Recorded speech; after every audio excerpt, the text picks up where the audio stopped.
بسم اللہ الرحمن الرحیم۔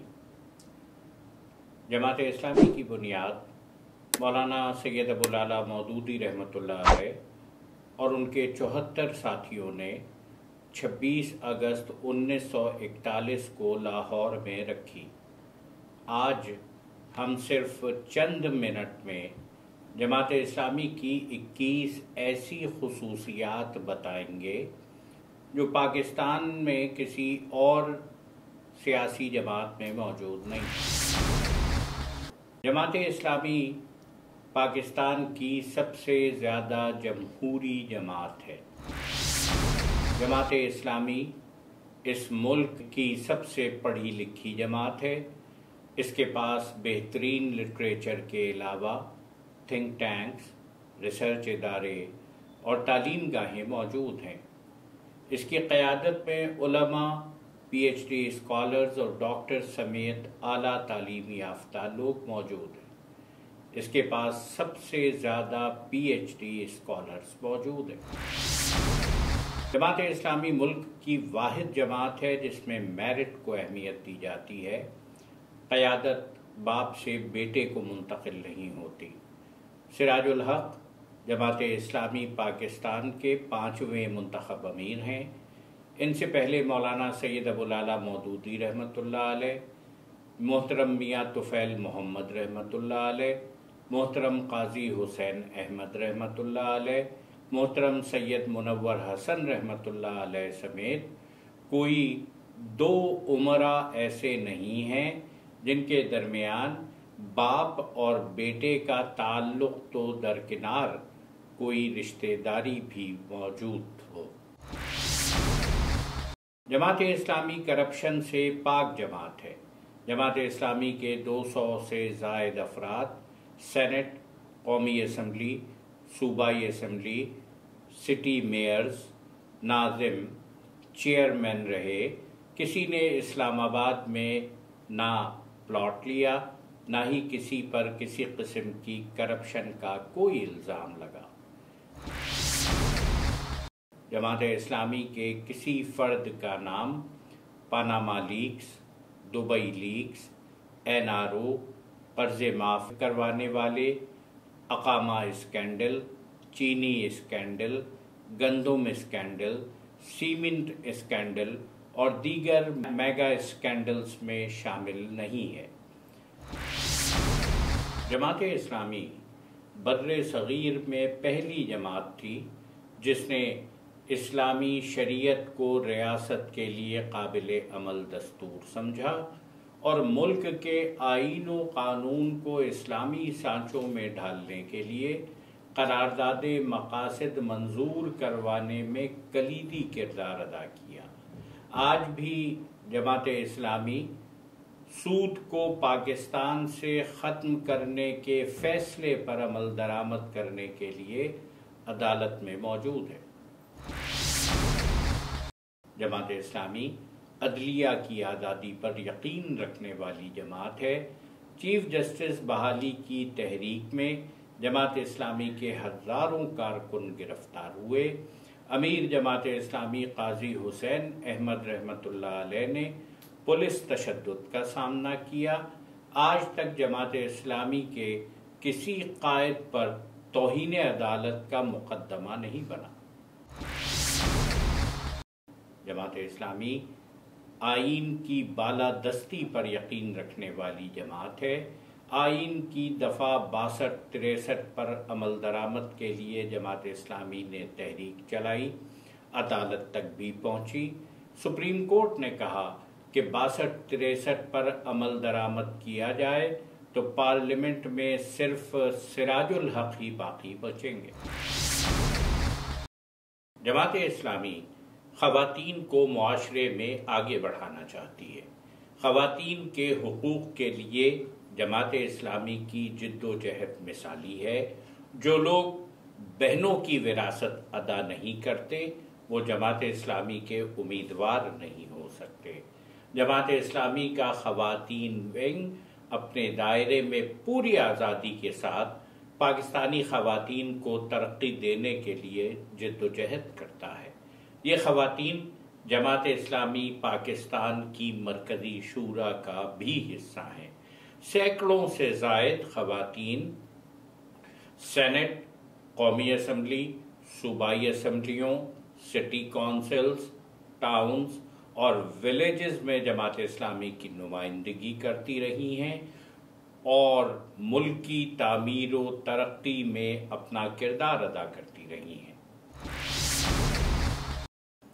جماعت اسلامی کے میئرز اور سٹی ناظم جس شہر میں منتخب ہوئے اس کو سنوار دیا۔ عبدالستار افغانی اور نعمت اللہ خان کے زمانے میں کراچی روشنیوں کا شہر کہلاتا تھا۔ یہاں کی سڑکیں، پارک، میدان، پانی اور سیوریج کا نظام مثالی تھے۔ دیر میں صاحبزادہ یعقوب علی خان نے یہی کام کیا۔ آج بھی لوگ ان اچھے وقتوں کو یاد کرتے ہیں۔ جماعت اسلامی ہمیشہ پاکستان میں بسنے والے مسیحیوں، ہندوؤں اور دیگر پاکستانی برادری کے آئینی حقوق دلوانے کی جدوجہد کرتی رہی ہے۔ کرونا کی وبا کے دوران جماعت اسلامی کے کارکنوں نے جہاں مسجدوں اور محلوں میں جراثیم کو اسپرے کیا، وہیں گرجا گھروں، مندروں اور پاکستانی برادری کی آبادیوں میں بھی یہ خدمت سر انجام دی۔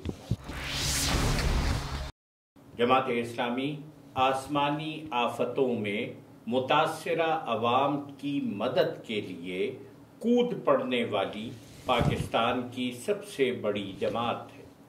آزادی پاکستان کے بعد مہاجرین کی آمد ہو، سقوط مشرقی پاکستان کے بعد محصورین بنگلہ دیش کی آمد ہو، یا سیلاب، زلزلے اور اب کرونا کی وبا، جماعت اسلامی میدان میں عوام کی مدد کے لیے متحرک رہی ہے اور اربوں روپے سے متاثرین کی امداد کرتی رہی ہے۔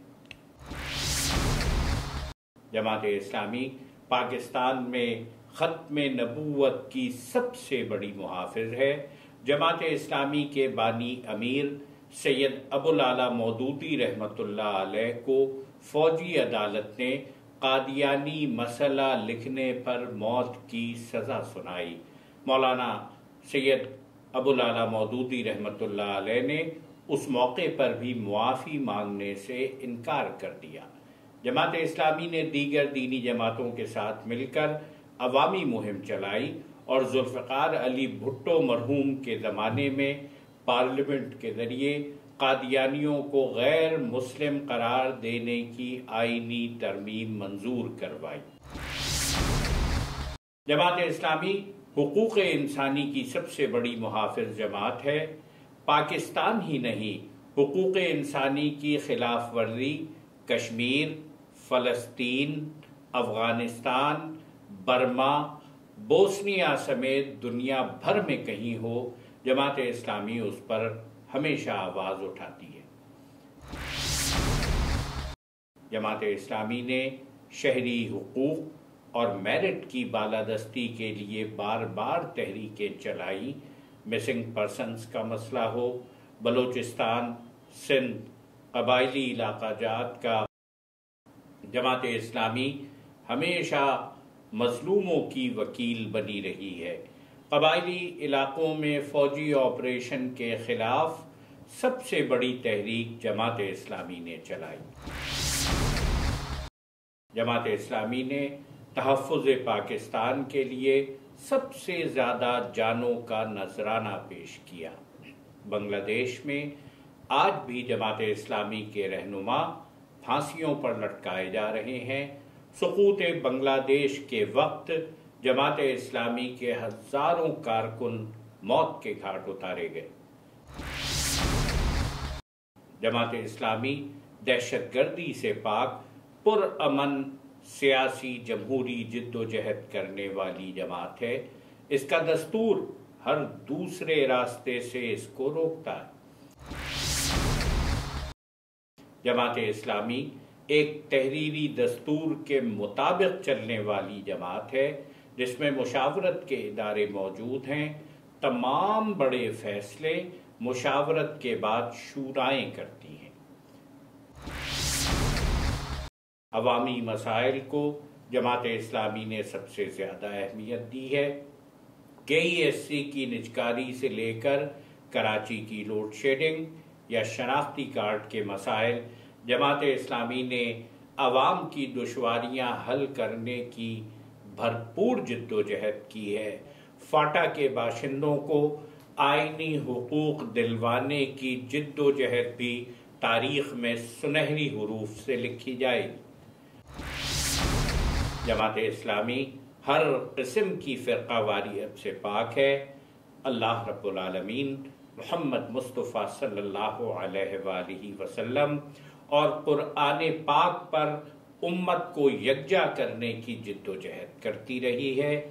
ملی یکجہتی کونسل اور متحدہ مجلس عمل پاکستان میں جماعت اسلامی کے بڑے کارنامے رہے ہیں۔